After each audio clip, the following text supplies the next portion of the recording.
नमस्कार दोस्तों, मैं पुलकित मोहन सिंगला। स्वागत है आपका हमारे चैनल में। दोस्तों, आज हम इस विषय में बात करेंगे कि अगर हर एक प्रत्येक इंसान के भीतर ईश्वर है तो हर इंसान अच्छे कर्म क्यों नहीं करता, बुरे कर्म भी क्यों करते हैं लोग। और इतने बुरे कर्म कि आप रोज़ दिन रात देख रहे हैं, कभी कोई क्राइम कर रहा है, कोई कुछ कर रहा है, कोई कुछ कर रहा है।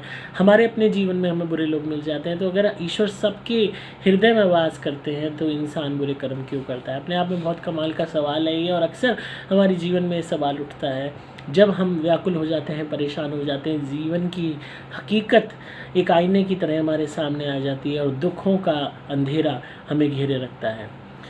दोस्तों, ईश्वर हम सबके अंदर है, इस बात को आप डिनाई नहीं कर सकते। जिस तरीके से फॉर एग्ज़ाम्पल एक भौतिक दुनिया के आपको प्रकरण से ही मैं समझाने का प्रयास करता हूँ। कोई भी कुम्हार है, वो मिट्टी का घड़ा बनाता है, अलग अलग शेप्स का। कोई बहुत बड़ा घड़ा, कोई सुराही बनाई, कोई छोटा सा उसका गमला बनाया। तो दे आर डिफरेंट शेप्स। दिए तक बनते हैं मिट्टी से। तो आपने देखा होगा हर एक का आकार अलग है। दियों की बात करें, छोटा दिया, बड़ा दिया, चौमुखी दिया, मटका, सुराही, गमला, सबकी अलग शेप है। पर उन सब में एक चीज़ कॉमन है, वो है मिट्टी। उन सब में एक ही चीज़ है, एक ही पदार्थ है, पर उनके अलग शेप होने के कारण उनके अलग यूजेज हैं, उनके अलग नाम हैं और उनके अलग दाम हैं। इसी भांति हम सब इंसान, प्रत्येक 84 लाख योनियाँ, सब जीव जंतु ईश्वर के ही अंश हैं। उसी पंच तत्व से बने हुए हैं, जिससे हम बने, उसी से बाकी जीव जंतु बने हुए हैं, और हम सब में वो ईश्वर विद्यमान है। बस हमारी शारीरिक रूपरेखा अलग हो जाने के कारण, या यूँ कह लीजिए इस ऊपर वाले ने, इस कारीगर ने, बनाने वाले ने हमारे को अलग रूपरेखा प्रदान करी। इस सबसे बड़े कारीगर ने, दुनिया का सबसे बड़ा कारीगर है ये। तो इसी कारण से हम इंसानों में ही देख लीजिए, हम सबकी शक्ल अलग है। मैं अक्सर, मुझे लोग कहते थे छोटा मुंह मोटा शरीर। मेरी बनावट बिल्कुल अलग है, आपकी बनावट बिल्कुल अलग है।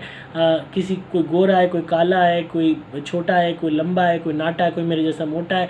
तो हर इंसान की अलग अलग बनावट है, पर हम सब में ईश्वर विद्यमान है। कमी कहाँ है? कमी यहाँ है कि हम उस ईश्वर को पहचान नहीं रहे हैं, उसको जागृत नहीं कर रहे हैं, और इसी कारण से हम हर बुरे कर्म को अंजाम देते हैं अपने सेल्फिश मोटिव्स के लिए, अपनी इंद्रियों के वशीभूत होके, अपने लालच के वशीभूत होके बुरे कर्मों को करते हैं, क्योंकि हम उस ईश्वर को जागृत नहीं कर रहे हैं। वो सोया हुआ है हमारे भीतर होते हुए भी। वो कब जागृत होगा, कब उठेगा वो? जब हम सत्कर्म करना शुरू कर देंगे, अच्छे कर्म करना शुरू कर देंगे, तो अपने आप वो जागृत हो जाएगा। कुछ लोग आपने देखे होंगे, इतने अच्छे होते हैं, इतने अच्छे कि आपको कई दफ़ा तो आप उनसे मिलते हो, आपको यकीन ही नहीं होता कि अच्छे लोग भी होते हैं इस दुनिया में। क्योंकि हमने खुद ने भी बुरे कर्म करे हैं, और हम अपने सामने भी लोगों को बुरे कर्म करते देखते हैं, दूसरों के साथ भी, हमारे साथ भी। तो धीरे धीरे हमारे ऊपर इस थ्योरी पर से विश्वास उठने लगता है कि भगवान हमारे भीतर है। हम चाहते हैं कि भगवान ही हमें संचालित करे, भगवान ही हमें रोके। जब हम बुरा कर्म कर रहे हैं तो भगवान कहे कि नहीं, तुमने ये नहीं करना, या हमें कंट्रोल कर रहे, हम बुरा ना कर पाएँ। अगर भगवान ने ही हमें कंट्रोल करना होता 100%, तो फिर वही दुनिया रचता ही क्यों? फिर हमें इस धरती पर आने की ज़रूरत ही क्या थी?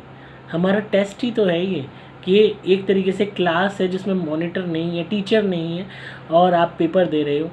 अब आप उसमें नकल करते हो पेपर में पास होने के लिए, तो आप कुछ भी ज्ञान हासिल, इसका मतलब आपने नहीं किया। और अगर आप अपनी मेहनत से टीचर ना होने की बावजूद भी बिना नकल करे मेहनत से पेपर देते हो, तो वो आपकी सच्ची मेहनत है, जिसका आपको परिणाम मिलेगा।